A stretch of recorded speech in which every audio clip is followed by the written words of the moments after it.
Former Minister of Petroleum, Diezani Alison-Madueke says she is ready to go to jail. Recorded conversation between ex-Minister Diezani Alison-Madueke has surfaced. In the conversation, she threatened to confess the dealing between her and Aluko to Nigerians.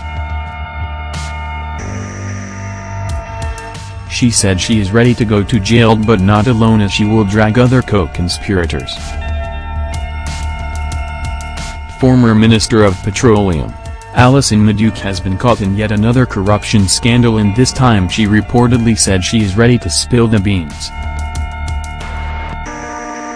Nage.com gathered that Madueke is being investigated for a series of fraud and money laundering in Nigeria, UK and United States, and has threatened to reveal the part of alleged co-conspirators, Kola Aluko and Jide Makor.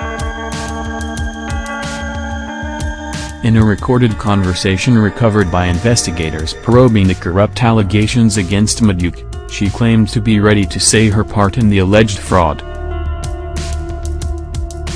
According to a report by Premium Times, Alison-Madueke, Aluko and Makor were listed as persons of interest in the civil complaint filed at the U.S. District Court, Houston, Texas. The complaint revealed how the three individuals laundered millions of dollars on behalf of Alison-Madueke, which was used in buying properties in the US and the UK for her family in return for oil contracts to Atlantic Energy Drilling Concepts Nigeria Limited, ED, and Atlantic Energy Brass Development Limited, EBT, two shell companies owned by Makor.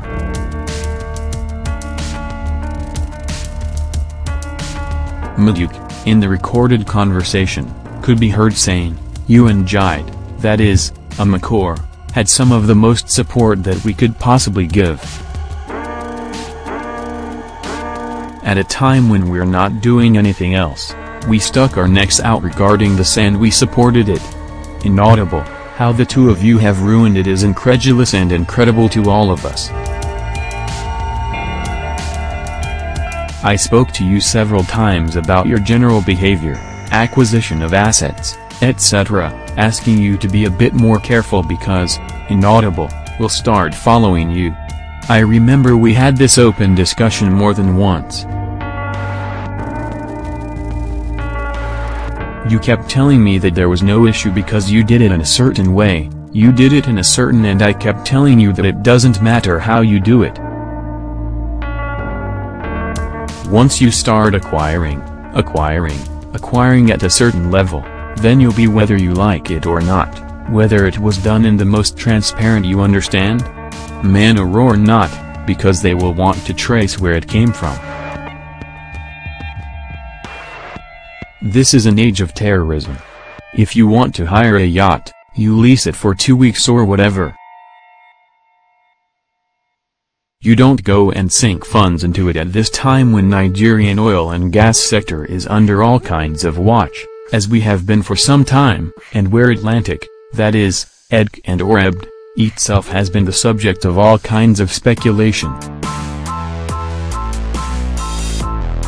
In another conversation, Madueke, while responding to speculations that Aluko might want to blackmail her, called Aluko's bluff and threatened to spill the beans. She said she was ready to reveal to Nigerians all that happened and was ready to follow Aluko and Makor to jail. Madueke, during the conversation said, "I said tell him, that is Aluko, to bring everything out, and then you know what will happen? No problem, I will be happy to escort all of you to jail along with myself." I said, "In fact, you will be shocked by what he'll do.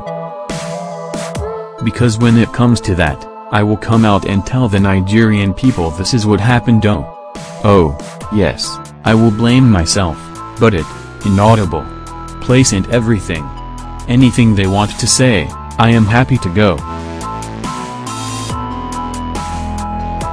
But I will come out openly and say it so that they can judge me openly, and then all of us go and sit on the gate.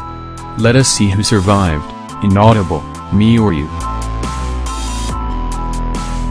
Details of the conversation has now been filed as part of a civil complaint by the U.S. Department of Justice seeking the forfeiture of over $144 million slush fund. She also confessed the fact that both Aluko and McCord were in the habit of gifting her furniture but insisted that the furniture were not more than $4 million. She said, "The furniture they gave me didn't come to more than $4 million, altogether. It is true I was with, inaudible." Meanwhile, Kola Aluko, declared wanted by the EFCC, has been identified as the owner of apartment 79, a penthouse apartment in 157, one of New York City's most expensive residential buildings. However, the apartment would be sold to the highest bidder by a Luxembourg-based bank Haviland, in a foreclosure auction in July, the New York Post reported. The penthouse sale is seen as the most expensive foreclosure in New York City.